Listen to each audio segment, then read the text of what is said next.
Hey everyone, I am back with another video. I am so excited to cover the topic in the video today of 55 plus communities. Now, my videos here on YouTube are all about personal finance, cash flow, dividends, automating one's finances through cash flow. And I also happen to be a real estate professional, and so today's video kind of spans the gap. It spans the bridge between personal finance and real estate, and I really believe that 55 plus communities offer an incredible opportunity to cash flow oriented investors from the standpoint of downsizing, living one's best life, and freeing up cash that can be used to pay bills. And so I want to go through a few thoughts today as to why I like 55 plus communities, and I also want to go through 10 different tips that I have for home buyers out there. If you're looking at a 55 plus community, I want to go through 10 tips that you may want to keep top of mind. Now, the video today is really personal for me because my in-laws, they're in process of purchasing a home in a 55 plus community, and I've been working with them really closely to help them through the process. I've been going through a lot of paperwork and I've been learning just a lot of knowledge, and so I want to share that with all of you on YouTube today. So get ready, everyone, for a really exciting video.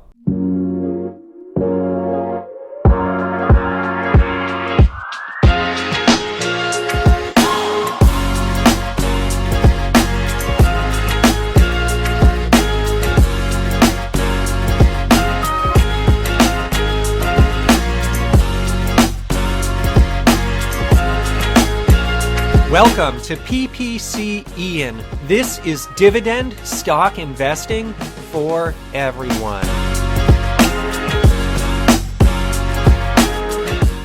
All right, everyone, so I'm going to start the video today with 3 reasons I love 55 plus communities, and then I want to get into my top 10 list of tips for home buyers to look into when considering a 55 plus community. And so the first reason I love these communities so much is they offer the option really for arbitrage. And there's 2 types of arbitrage that are possible. One is geo arbitrage. If you live in a really expensive state, a really expensive area, you can move into a 55 plus community in a completely different state, and it's going to be a lot cheaper. You're going to free up so much cash that you can use for your retirement. And if you choose to put that cash in dividend-paying stocks, that cash flow can pay for your living expenses, and it may be possible to retire a lot younger. Now, even if you choose to stay in the same state that you're in right now, if you move to a 55 plus community, the home you purchase, it may be a lot less expensive in terms of value and what you pay for it than the home you live in right now, because the home you live in right now might be on a really big lot. It might be in an area that has close access to a lot of jobs, whereas in a 55 plus community, you may be buying a smaller home, maybe on a smaller lot, maybe in a location that isn't quite as desirable for those commuting to work. And so even doing that arbitrage within the same state, there may be opportunity to buy the new home, sell the old one, and have a lot of cash left over that can be freed up and invested into dividend stocks or other vehicles to make your dream retirement a reality and to possibly retire and live off of cash flow a lot younger. And so that is one of the reasons I love 55 plus communities. Another reason that I love them so much is this point about convenience. And so one of the things I really think is so important in life is to really live life. And one of the reasons I invest in dividend stocks is they automate my income. I no longer have to go out and work really hard. I have to work really hard for my seed capital, but once it's invested in a household brand name like McDonald's, for example, I receive dividend checks from McDonald's 4 times a year that I can use to pay my bills. And so I love that financial strategy because it provides convenience.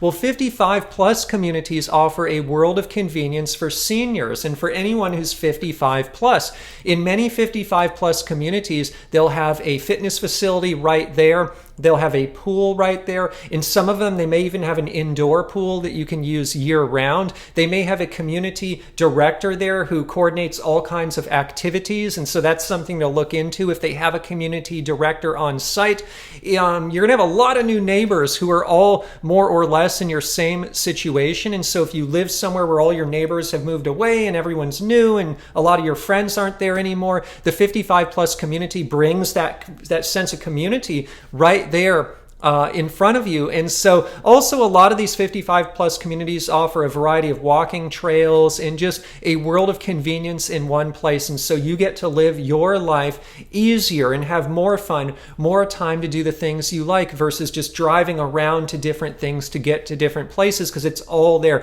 It all offers that convenience. And so one other thing that I love about 55 plus communities, as you can see on the screen right now, is I really like that they offer peace of mind. And so as you get older, it's nice to have just friendly neighbors nearby who are in the same situation. I would say 55 plus communities are also low maintenance. A lot of these communities, as part of your HOA fee or your homeowners association fee, they offer really low maintenance. Your landscaping is taken care of. If there's snow to be shoveled, that is taken care of. Maintenance of the common areas such as the fitness facility, all of that is just taken care of. And so there's peace of mind. You don't have to worry about your house so much as living in a normal community or your average everyday non-HOA community where it's just a burden to take care of a home.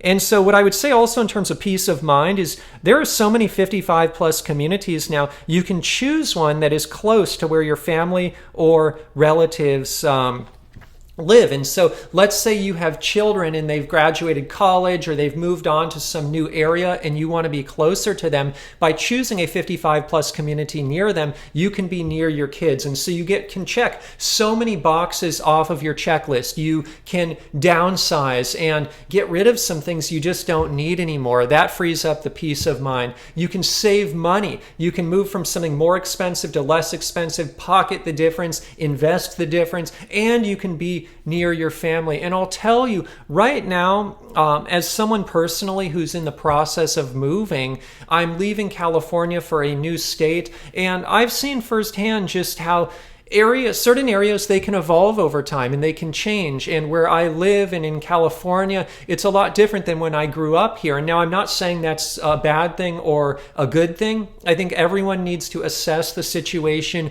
for themselves. And so everyone is going to kind of reach a different conclusion. But sometimes, let's say, if your area has changed and maybe it's not resonating with you as much as it has in the past, moving to a 55 plus community will offer that peace of mind and a new opportunity to really be in a place where the values match your values. And so I want to move on now, and I want to share in front of you 10 tips that I think are really important to keep in mind if you are considering moving to a 55 plus community. And now, by the way, before I even go, some of you may not even be familiar with 55 plus communities because they come in different shapes and sizes. The one that I'm analyzing and that I'm working on very closely with my in-laws, basically the way it works is everyone in the community more or less has a single family house. And so there's all these beautiful homes. They are on lots that are a little smaller and the homes are a little closer, but everyone gets their own home.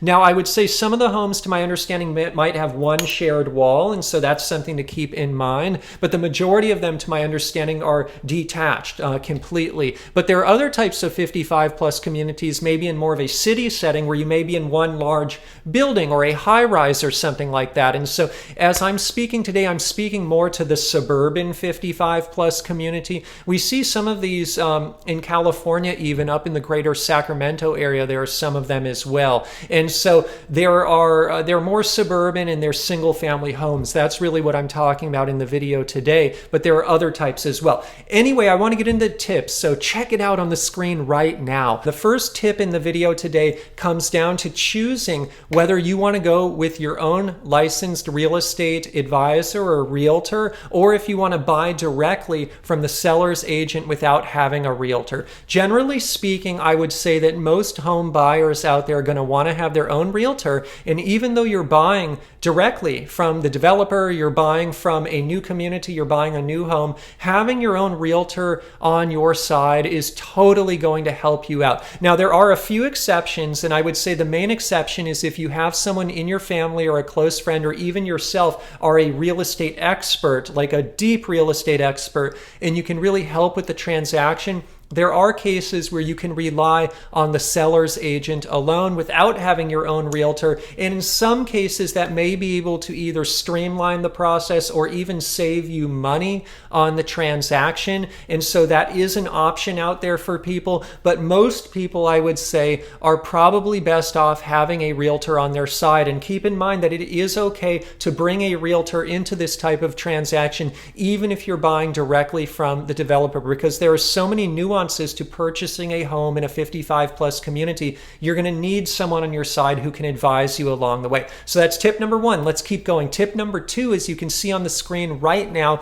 is all about easements. And so one thing that I've noticed with 55 plus communities is the homes tend to be a little bit closer together in many cases. And when homes, and this is honestly a tip that applies not only to 55 plus, but also to other communities as well, where the homes are a little closer on smaller lots. In some of these cases, there are easements out there where you would have access to a larger side yard on one side, but no side yard on the other. So let me explain this. This is a side yard easement as an example, but you want to keep your eye open for any kinds of easements as it pertains to your property, and you can find those through reviewing the literature that the seller's agent provides as part of the transaction, and also going through the CC&Rs. And so anyway, in a lot of these communities, one of the things you want to keep an eye out for is the home has it's on the lot. The lot is not very big, and so the setbacks on the side of your lot between the house and the actual property line, it's not that much of a setback. And so what the developers have done to maximize space is they have a concept of a dominant lot and a servient lot. And basically there have been a series of easements that have been constructed that have been recorded on record with the county or with the city. And the way it works is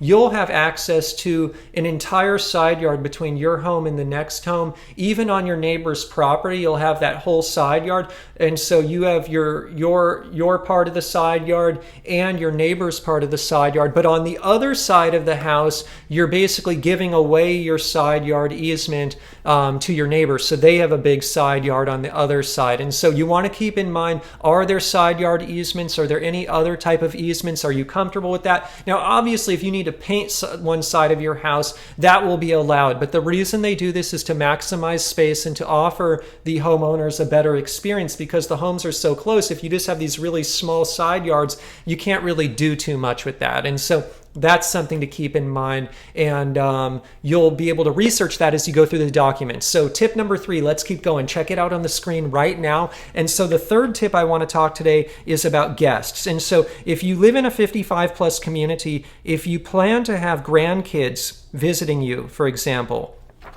in some of the CC&Rs, the covenants, conditions, and restrictions, basically what it'll stipulate is, well, how many nights a year can your grandkids be there? Or how many visitors can you have per year? And sometimes it'll even say you can have like 30 or 60 like person nights of visitors per year, but it might say something like, and it might have age restrictions. And so you just want to keep in mind, if you have, say, 2 grandkids, well, if it says 60 grandkid nights per year, that may be 30 total nights if you have the 2 grandkids visiting at once. And so it's important to read the CC&Rs. And again, if you can't understand them, have someone such as a trusted family member or a realtor or both look through all those CC&Rs and understand if those restrictions will meet your needs. One of the things to keep in mind, and the reason the CC&Rs are written the way they are, is in a 55 plus community, one thing that the residents want is peace and quiet. And so they're trying to avoid a situation situation, for example, where the grandkids are staying over at the grandparents' house year round. And so they don't necessarily want kids out and about year round because it's going to create noise, and that's not kind of the culture of the 55 plus community that they want. One of the other things you want to look at in terms of guests is do you have an adult child? If you have an adult child who lives with you, is that allowed in the CC&Rs? And so read the CC&Rs, ask questions, but more than asking questions, what really matters is what's in the fine print. And so that's tip number 3. Let's keep going. Check it out on the screen right now. I want to go through tip number 4. And I would say this is really important. When you are first looking in a new community, analyze the community map. And the community map can tell you so much. You want to get your first pick of the lot that you want. If you're going into a brand new community, not all of the lots are created equally. Some of the lots they'll build different homes on them. So you want to first keep in mind which home configuration do you want and which lots allow that home configuration. And so that's kind of the first piece of the puzzle. But you also want to analyze, okay, once I have a home configuration I want and I know it's on only these lots, which lot do I want? Some lots might not have any side yard at all. Some lots might have, say, a utility box on it or something like that, like a power box that powers the electricity for the neighboring homes. Some lots might be near a busy street, whereas some might be more sheltered. They might be right near a park or a little bit more insulated and sheltered in the community. And so one thing I do in real estate in general, especially with new homes or 55 plus communities, I like to analyze the map in great detail. And you want to look at the trade-offs too, because not all of the lots are priced the same. Some lots might be priced higher, some might be priced lower. Generally, you're going to get what you pay for, but sometimes it's mispriced and you might find a diamond in the rough. So it's really important to analyze the lot map. Let's keep going, everyone. Check it out on the screen right now as I go through these tips. It's important to understand your long-term needs. When you're moving into a 55 plus community, one of the benefits of that is kind of like dividend stocks you buy and hold forever. You're figuring out where you want to be for the rest of your life, and you're trying to really streamline your life so you can live day to day and get the most out of every day. And so you want to look forward. If you're moving in when you're only 55 or say only 65, you're still really young and there's so many years ahead, but you want to understand what types of needs are you going to have in the future? Are you going to have an adult family member living with you at some point? Well, if you are going to have an adult family member living with you, make sure perhaps there's a separate bedroom that might even have an ensuite bathroom. Many of these communities even have an upstairs kind of bonus bedroom with bonus bathroom. That would be perfect for an adult child who might eventually live with you. Now, also think ahead, will you need a caretaker at some point? Potentially, as all of us age and you get into the latter years of your life, you're definitely probably not thinking about this when you're 55 or 65, but once you're kind of in your mid-70s, mid-80s or older, maybe you're starting to think about these kind of things. Will you need a caretaker living with you? You want to read the CC&Rs and understand, will they allow a caretaker to live with you? Many of these places, I would imagine, or most, would probably allow something like this. But keep in mind, if you have a caretaker and your adult child living with you, are you buying a big enough home where everyone can live in there as well? So important things to keep in mind. Let's keep going. Check it out on the screen right now. My next tip, garage space, is it adequate? Just know your needs for your vehicle and overall storage. I would say in an HOA community, 55 plus communities are HOA or homeowners association driven. You're not going to be able to park in many instances in your driveway. That might not be allowed, and it might not be allowed to park on the street for extended amounts of time. And so just make sure your garage is big enough. Now, if you are moving into a 55 plus community, maybe you're able to downsize to one vehicle. And as an alternative, if your garage does not have enough storage, it may be financially advantageous to rent a self-storage facility nearby. And so yes, self-storage takes money each month, but still, when you downsize into a 55 plus community, you may be able to unlock so much money from selling your previous residence that it naturally makes sense just to rent a little self-storage unit for some added space that you might need.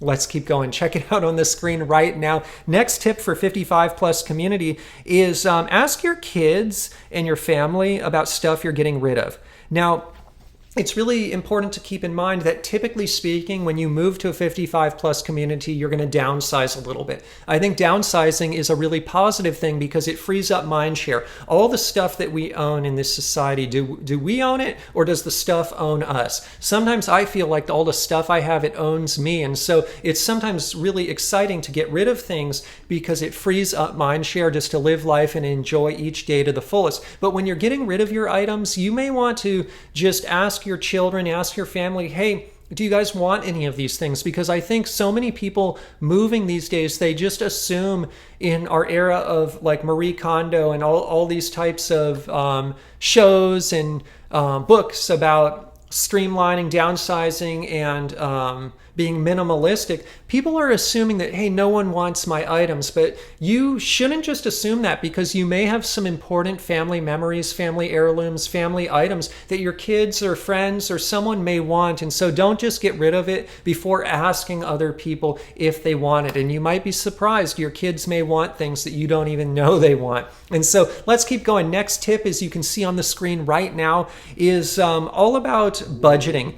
Make sure to overestimate your budget. The cost of moving right now is sky high. And so even if you're selling your current home, there's going to be a period of time where you're transitioning. You're going to buy the new home. You're probably going to sell your old home right after you buy the new one or after you close on the new one. There's going to be some time when finances are tight. Add in an extra buffer and make sure that you understand that it's going to be expensive to move, but in the end, it's going to be so worth it for all of the lifestyle benefits, but also financial benefits as well. And so the next thing I want to say in terms of tips is plan for your financial windfall, because if you're lucky enough to be a homeowner right now and you own a home that has appreciated in value, and it's a bigger home on a bigger lot, our market right now in real estate is really hot right now as of September 2021. And so you're probably going to be able to sell your old home up here, still buy a really amazing 55 plus community home down here, and you're going to have the difference. You're going to have all that money to invest and start thinking, talking with a financial advisor, for example, where do you want that money? Do you want it in dividend stocks? Do you want it in stable coins, covered call ETFs? These are some of the topics I discuss here on my channel on YouTube. Do you want it in index funds? Do you want a dollar cost average it over time? All of this should be on the table. Generally speaking, putting myself in the shoes of someone moving into a 55 plus community, I think dividend stocks are a win-win, because you're going to unlock all this money that can be put into a very vehicle that pays you monthly. It pays you monthly, and you can use that monthly cash flow to live your life, pay your bills, retire younger, live a better retirement, travel more frequently, all that good stuff. And so I think that's a really important tip on the list, is to start planning for that. Because for me, that's one of the most exciting things when I talk about this topic. It's talking about unlocking money and what are the possibilities and what can that money do for you, for the person moving into the 55 plus community. Let's keep going. Check it out on the screen right now. Now, this is my final tip for today. I would realize that nothing is perfect. And so keep in mind, and I'll do other videos in the future perhaps about 55 plus communities. There's a lot more than can be said in the video today. But keep in mind that homes are going to be closer together. There may be more noise because the homes are closer together. You might not have as much personal space, but keep in mind all the benefits discussed in the video today as well.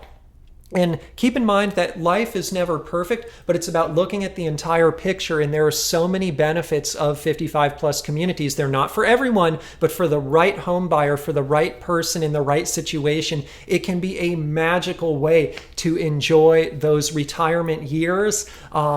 And do so under a reasonable budget and live life to the fullest, maybe even retire younger. And so I would love to hear what all of you think. Put in the comments below what you think about 55 plus communities. If you live in one or you've purchased a home in one, let us know. Let the community know what it's been like for you. We'd love to hear in the comments below. If you're thinking about moving into something like this, put it in the comments. Let's have a discussion. If you think my tips are any good, I'd love to hear about that. If you think my tips are bad or wrong, I'd love to hear that too. Let's get the discussion going. And before we leave today, please go ahead and smash that like button. It's the best way that this video can reach more subscribers, more people out on YouTube. I want this knowledge to reach everyone because I have been spending a lot of time researching the 55 plus community space. Also, please go ahead and subscribe because I have more videos on the way about dividend stock investing. That's my primary focus here, but also real estate topics like this one as well.